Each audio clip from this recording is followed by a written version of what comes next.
என் தங்கச்சி மக மேல இந்த தாய் மாமனுக்கு இருக்கிற உரிமை பிறந்த பொறப்புல வந்த சொந்தமாப்பா. இதுக்கெல்லாம் தெரியாது இல்ல, பெரியவங்களுக்கு தெரியாது இல்ல. இந்த நாட்டிலேயே இந்த ஒத்த கூட்டத்துக்கு தாய் மாமங்கிற உரிமையும் பெருமை இருக்கு. தாய்க்கு நிகராக நாங்கள் தாய் மாமனை தான் பார்ப்போம். மானூத்து மந்தையில மாங்குட்டி வெத்தம்மையில ஒட்டப்புள்ள பிறந்ததுன்னு பொலிகாட்டில் கூங்குயில நொங்கு பயனடா சொடுறமா. மானூத்து மந்தையில மாங்குட்டி வெத்தம்மையில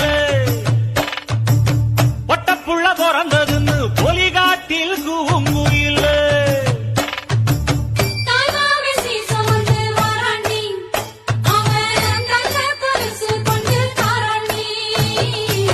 சிறு சொமங்க சாதி சனவே ஆறுகள்